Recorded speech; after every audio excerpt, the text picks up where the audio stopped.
My parents said I'd never be as successful as my brother. Now he works for me and they ask me to treat him kindly. I'm a 28-year-old guy, and I've always been the black sheep of my family.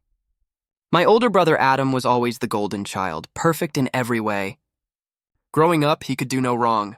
I used to look at him and wonder if he was some kind of superhero, a flawless version of what my parents expected me to be. Meanwhile, I was always the screw-up. I'd try, I really would, but it was never enough. I remember coming home with a C on a test one time, and my mom's voice dropped as she said, "Adam never gets grades like that." I could feel her disappointment like a weight on my chest. My parents made it clear that I would never be as successful as him. From sports to school to even the simplest things like how we spent our weekends, Adam was always the winner. It wasn't just that he was praised for his achievements. It was the way they seemed to forget I existed unless I was screwing something up. I'd hear my mom call Adam by the nickname she'd given him, Mr. Perfect, and I'd always just sit there, trying to suppress the anger and hurt that built up in my chest. There were times when I thought maybe it was just typical sibling rivalry. But as the years passed, the comparison only grew worse. Whenever my parents would talk about me, it was always in a negative light. "He's not as responsible as Adam," or "You'll never reach Adam's level."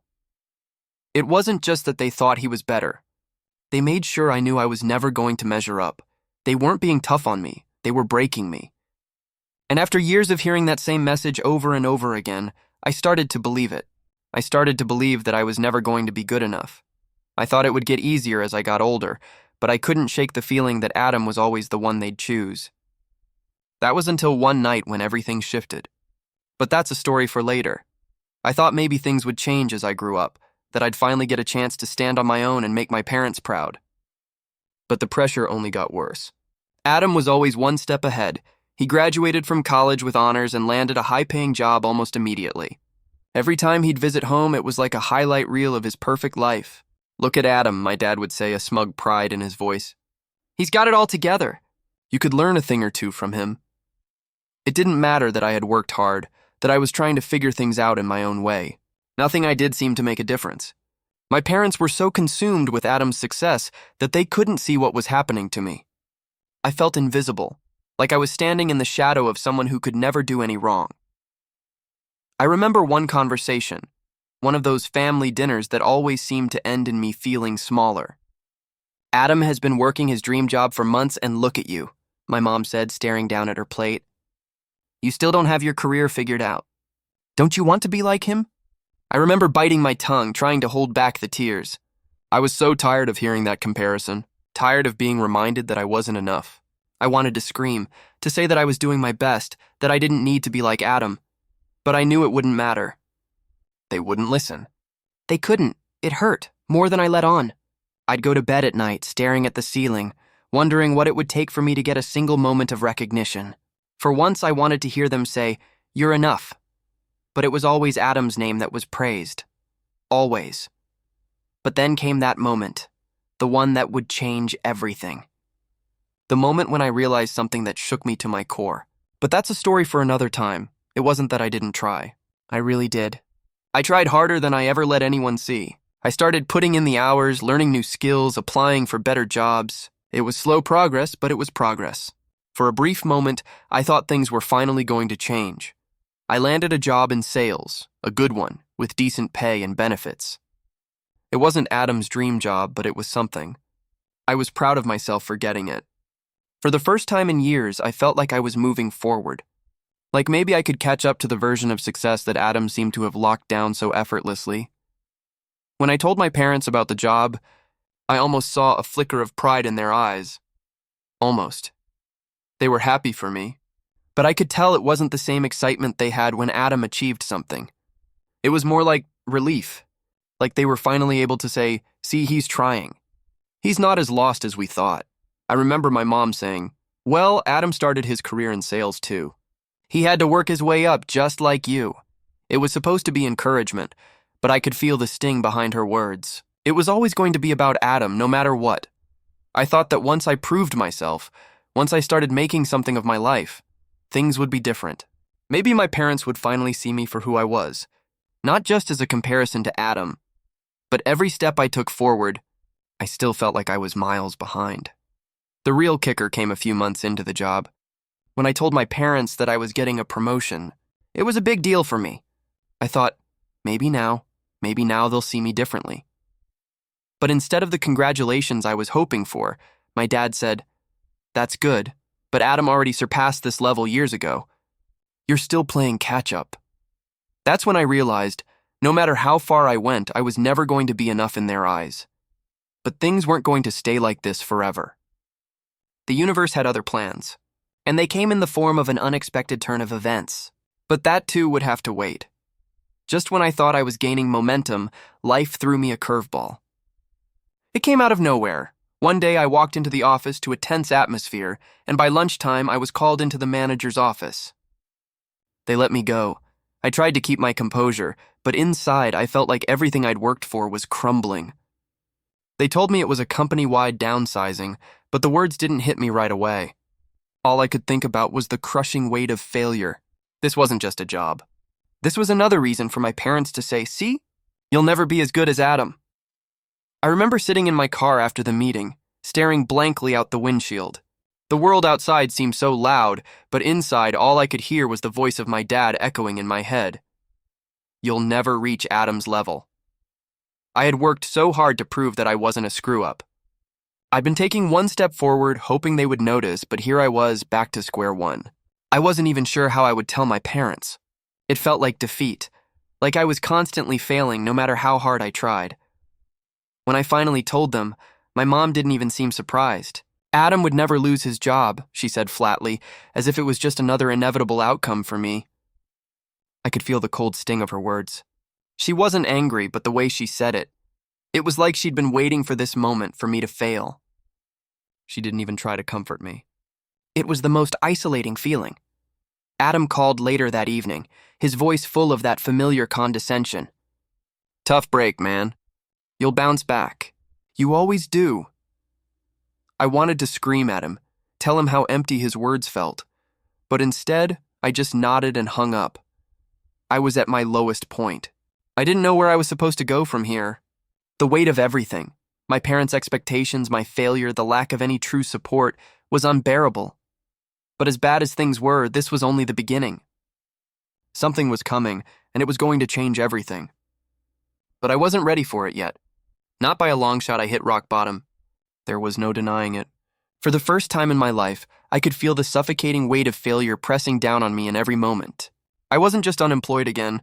I was broken. I felt like I had nothing to show for all the years of effort, all the sacrifices I had made. I had been climbing this mountain thinking I was finally going to make it, but here I was, back at the base, staring up at an even steeper climb. I spent days avoiding calls from my parents. I couldn't face them, couldn't deal with the disappointment I knew they were feeling.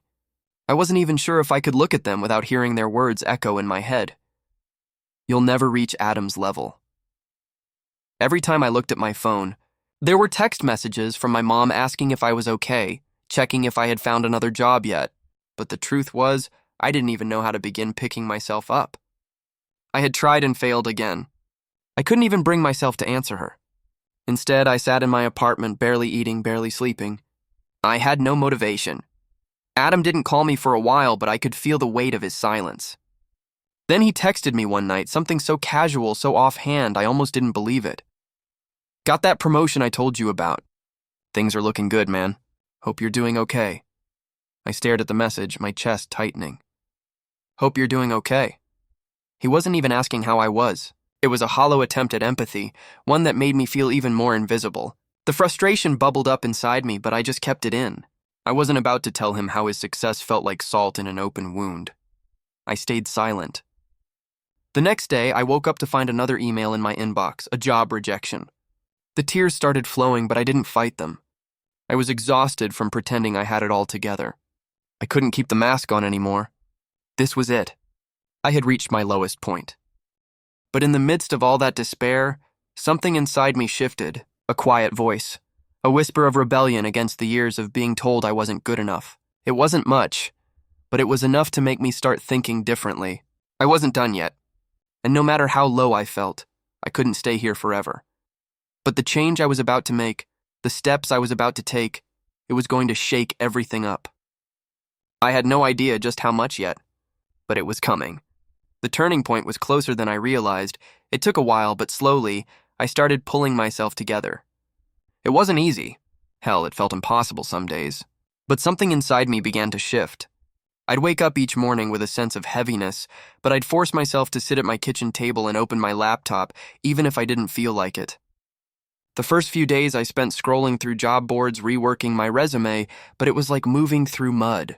I couldn't shake that deep sense of failure, of not being good enough. But the more I did it, the less it hurt. I wasn't just applying to jobs anymore, I was researching. I started taking online courses, something to upskill myself, to make myself feel like I was moving forward. The thing was, I didn't care about impressing my parents anymore. I didn't care about catching up to Adam. I was doing this for me now.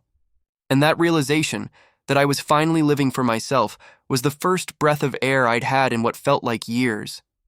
But it wasn't just about work. I started paying more attention to how I was treating myself. I'd let months of negativity from my parents and from Adam drown me. But I wasn't that person. I wasn't going to let their opinions define my worth anymore. The turning point came a few weeks later. One evening I got a message on LinkedIn. It was from a recruiter. I'd completely forgotten I'd applied to this company. It wasn't a huge tech firm, but it was a solid opportunity. The recruiter asked me to come in for an interview. I was shocked. I almost didn't believe it at first, but the more I thought about it, the more I realized this was it. This was the opportunity I'd been waiting for. It was my chance to finally get back on track, to prove that I could stand on my own 2 feet without anyone's help, without anyone's expectations. I didn't want to get my hopes up, but for the first time in months, I felt a spark, a sense of possibility. I wasn't just waiting to fail anymore. I was doing the work. I was pushing through the muck, and I was starting to see the glimmer of light.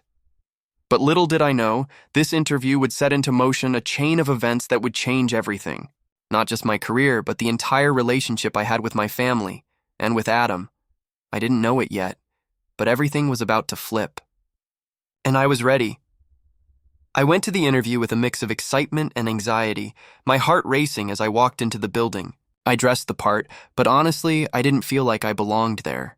The room smelled like freshly brewed coffee and polished wood, the air thick with expectation. I sat across from 2 interviewers trying to keep my cool, but my mind kept drifting to my parents. What if I failed again? What if this was just another reminder that I would never be as successful as Adam? But as the interview went on, I started to relax. They asked me tough questions, but I answered with confidence. I could feel the shift. This wasn't just about getting hired. This was about proving to myself that I was capable of something bigger than the small box my family had tried to shove me into. A few days later, I received the call. I had gotten the job. The relief that washed over me was overwhelming. I'd done it. I'd fought through all the doubts, all the pressure, and I finally had something to show for it. But that wasn't the real twist. When I told my parents about the job offer, I expected the usual response, maybe a quick congratulations, but mostly a lack of genuine excitement. Instead, my mom said, "That's great, honey, but Adam just got an even bigger offer. He's moving to a new city for a huge promotion." It wasn't what she said. It was how she said it. The pride in her voice was unmistakable. Adam again. My brother, always the one in the spotlight. I could feel my stomach turn, a rush of resentment bubbling up. But then, before I could say anything, my dad added, "You know, Adam could probably help you adjust to this new job, give you some tips." "He's really good at this corporate stuff," I wanted to scream. I wanted to ask why they couldn't just be proud of me for once. But I didn't. I swallowed the frustration and just nodded. What else could I do? The more I thought about it, the angrier I became. It was like nothing I did could ever be enough to earn their genuine pride. Adam's success was always going to be the benchmark, and I would always fall short. But something in me snapped that night. I realized that as long as I kept letting them define my success, I would never be free. I had to find a way to take control, not just of my career, but of my life. I wasn't going to let Adam's shadow control my future anymore. But little did I know, this new chapter was going to pull us all into a much bigger conflict, one that would flip everything on its head. But that, well, that's still to come. The first few weeks at the new job were a blur of learning curves and long hours. I felt a rush of accomplishment that I hadn't felt in years, but the undercurrent of tension still simmered beneath the surface. It wasn't the job itself. It was Adam. He started texting me more often, always with updates about his career, his life, how everything was falling into place for him. He was thrilled about his new promotion and moving to a bigger city, but there was this tone in his voice that made my skin crawl. It wasn't just casual brotherly updates. It was subtle, like he was rubbing his success in my face without even realizing it. "Man, you'd love this new role," he said one evening over the phone. "They're offering me such a great package. I don't even know what to do with it." I didn't respond right away. I just stared at the floor, my mind racing. I had my own success now, and yet it felt like nothing could ever be enough to make him see me as anything other than the kid who could never catch up. "That's great, Adam, really," I said, forcing the words out. He continued without skipping a beat. "You should look into a similar position, you know. Maybe you could move to the city too. I can get you some contacts. I know people. I could help. I didn't ask for his help. I never had." But the words hung in the air, each one a reminder that despite my efforts, he still saw me as someone in need of his guidance, as if I wasn't capable of figuring it out on my own. I couldn't understand why it always felt like he was offering help to fix me instead of celebrating my victories. A few days later, I saw him at a family gathering. Adam walked in looking like he had it all figured out. He had that cocky smile, the one that never seemed to fade. The moment he entered the room, my parents' attention shifted to him. They barely acknowledged me, like I wasn't even there. I felt that familiar sting of being invisible. Then, in front of everyone, Adam looked at me and said, "So, how's that new job going, huh? You still don't have your foot in the door like I do?" He laughed like it was a joke, but there was a sharp edge to his words. It wasn't the first time he'd done something like this, but this time it hit differently. I stared at him, anger bubbling up in my chest. I wanted to lash out, to tell him how his constant need to assert dominance over me made me sick, but I didn't. I just stood there, quiet, letting the tension fill the space between us. That was the moment. That was the moment when I realized something had to change. I couldn't keep letting him walk all over me, let him dictate how I saw myself. I had to confront him, but I wasn't sure if I was ready to go that far just yet. The problem was, I didn't know that this confrontation was already on the horizon, and it was going to hit harder than I ever imagined. But first, I had to make a decision. Was I going to stay silent? Or was I going to finally speak up? I spent the next few days replaying that moment over and over in my head, the look on Adam's face, the sting of his words. I tried to let it go, telling myself it was just typical Adam, always needing to be the center of attention. But the more I thought about it, the angrier I became. Why was it that no matter what I did, I was always compared to him? Why was it that even when I succeeded, it wasn't enough? The tension between us was undeniable now, and I couldn't just ignore it anymore. So, when I saw my parents the following weekend, I decided I was going to address it. I had nothing left to lose.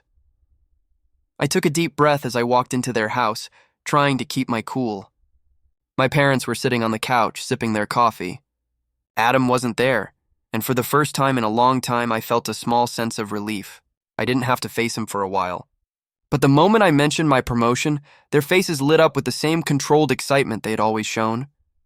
"That's great, honey," my mom said, but her smile didn't reach her eyes. It was the same forced enthusiasm she always gave me, like she was only saying it because it was the right thing to do. I could feel my frustration building.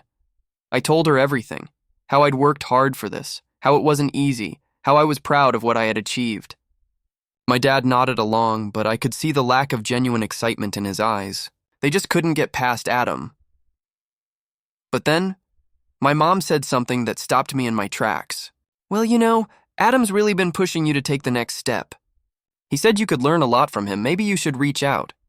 He's doing so well in his new role." I blinked, staring at her, trying to understand what I was hearing. Was she seriously suggesting that after all this time, after everything I had done to get to this point, I still needed Adam's help? Was I really not worthy of standing on my own? "I don't need Adam's help," I replied more harshly than I intended. "I've done this on my own." My dad looked at me like he didn't fully understand. "It's just advice, son. Adam's been through a lot. Maybe he can offer you some guidance." I stood up, feeling my blood boil. "I don't want guidance from him. I'm done living in his shadow." For a moment, there was silence. My mom's face dropped slightly, like she wasn't sure what to say. My dad just sighed and shook his head. The conversation ended there, and I could feel the gap between me and them widening. They couldn't see me for who I was, not really. They couldn't see how hard I was working, how far I had come. To them, I would always be the second best, the one who couldn't measure up to Adam. I walked out of their house that day feeling more lost than ever, like I was fighting a battle no one else could see. But there was one thing I was sure of.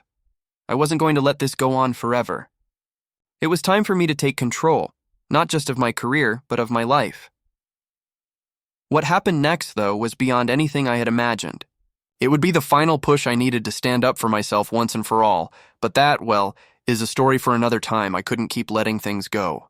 The tension, the comparisons, the never-ending feeling of not being enough, it had all been building up for so long, and I was done pretending that it didn't hurt. My family's favoritism toward Adam had chipped away at me for years, but now I could see the damage it had done. It wasn't just about the jobs or the promotions or the praise. It was about my worth. It was about how my parents had always measured me against my brother, and how I had internalized that for far too long. I decided I couldn't avoid it anymore. I had to confront them, all of them. But Adam, he was the real problem. He had always been the one to step in and make me feel small, like I wasn't enough. I knew it was time to finally call him out, to let him know how much he'd hurt me over the years. That night, I texted him, "We need to talk." I didn't expect a response right away, but it came almost immediately. "What's up?" "I'm serious. We need to talk. In person." He didn't respond after that, but I wasn't going to back down. This conversation had been a long time coming. So the next day I drove to his apartment. I wasn't sure what I'd say when I got there, but I knew it was something I had to do. He answered the door with that same cocky grin, but the moment he saw my face, he knew something was off. "What's going on?" he asked, stepping aside to let me in. I stood there, staring at him, feeling the weight of everything I had been carrying. I wasn't angry, not exactly. I was tired. Tired of being compared to him. Tired of living in his shadow. Tired of being made to feel like I would always be the lesser sibling. "Adam, I'm done," I said, my voice shaky at first. But I pushed through. "I'm done with how you've treated me. I'm done with how you've always made me feel like I'm not good enough. You don't get to keep walking around like you're better than me. I've spent my whole life trying to prove something to you, something to everyone, but I'm done. I don't need your advice. I don't need your approval." Adam blinked, clearly surprised. But his expression quickly turned defensive, like he hadn't expected me to say that. "What the hell are you talking about?" he said, crossing his arms. "You've always had a problem with me. You're just jealous because I've been successful. I've worked hard for everything I have. Why are you making this about me? It's always been about you," I shouted, the words spilling out before I could stop them. "You've always been the golden child, the one who could do no wrong. I've spent years watching you get everything handed to you while I had to work twice as hard just to be seen. You act like everything you have is because of you, but it's because you've always been the one they've favored. And I'm sick of it." The silence in the room was suffocating. I could see the hurt in his eyes, but it was mixed with something else, a defensive arrogance. He couldn't see how much he'd hurt me. He couldn't understand that it wasn't just about success. It was about the years of emotional damage.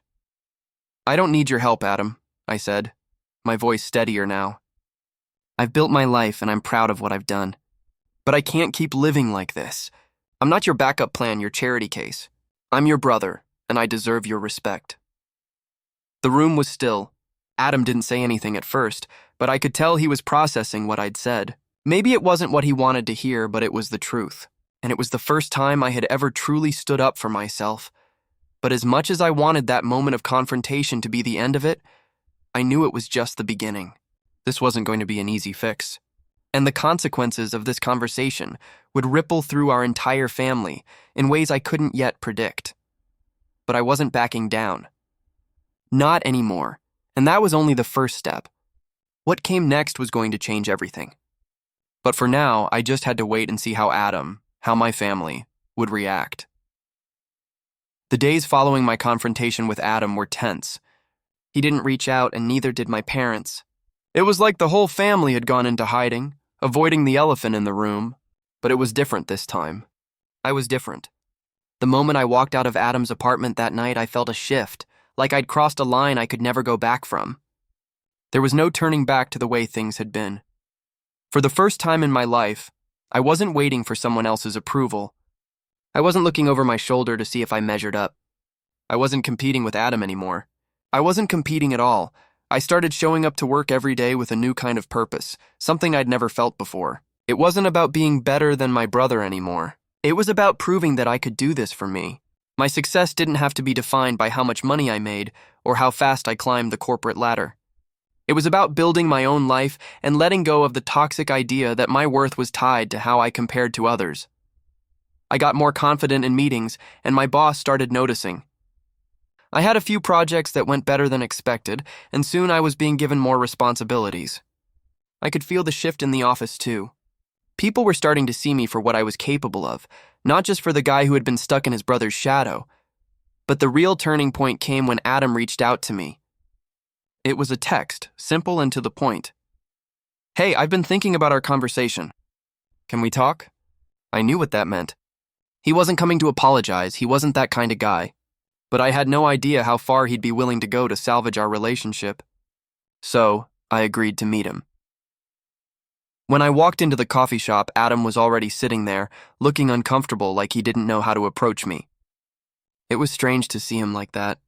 For years, he'd been the one who had it all figured out, the one with the answers, and now here he was, looking like he was the one who didn't know what to say. I didn't realize how much I was affecting you," he said, avoiding eye contact.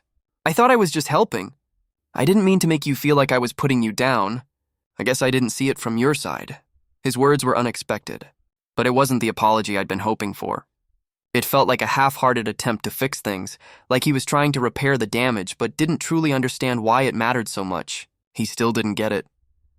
"I'm not looking for you to fix me, Adam," I said, my voice calm but firm. "I've been trying to fix myself for a long time. I don't need your advice or your handouts. I need you to just see me. Really see me for who I am. Not as your backup, not as the one you have to help." He looked at me for a long moment, like he was actually processing my words. It wasn't much, but it was the first time I saw a crack in the armor he'd always worn. "I'll try," he finally said. "I guess I have to do better. But hey, maybe we could work together. Help each other out." I wasn't sure if it was enough, but for the first time in years, I felt like we were on more equal footing. It wasn't perfect. It wasn't everything I wanted. But it was something. And in that moment, I realized the shift in power wasn't just about me taking control of my own life. It was about Adam finally seeing me. Not as the screw-up, but as someone with my own worth. My own path. But that wasn't the end of our story. In fact, what happened next would turn everything upside down once again. The real challenge was still ahead of me. But for now, I was ready to face it. A few months passed, and things between Adam and I started to settle. We weren't best friends, but we were no longer at odds either. There was this unspoken understanding between us, respect, for once. I began to see him differently, too. I realized that as much as I resented him for the way things had been, he wasn't the one responsible for the weight of our parents' expectations. That was on them. And while he hadn't exactly been the best brother, he hadn't known any better. In a strange way, I found some sympathy for him. But then, out of nowhere, Adam called me one evening. His voice was different this time, more serious, quieter. "Hey, I've been thinking," he said. "I know I screwed up, and I'm sorry for everything. I've been kind of a jerk to you. But there's something I want to talk about, something I never really considered before." I sat there in my apartment, feeling the weight of those words. It wasn't like Adam to be this vulnerable. My mind raced. What could he possibly have to say now? "I think you were right," he continued. "I've been living in this bubble thinking that everything I did was the best thing ever. But, honestly, I've been running on autopilot my whole life. I didn't stop to think about how I was treating you, or how you were feeling. And it wasn't just about our parents. It was about me, too. I always had everything handed to me, and I never had to fight for anything. And you've had to fight for everything." His words hit harder than I expected. My anger, my resentment. It had all started to fade over the months, but hearing him say it out loud, acknowledging the pain I'd carried for so long, it was like a weight lifting off my chest. "You're right," I said, my voice a little shaky.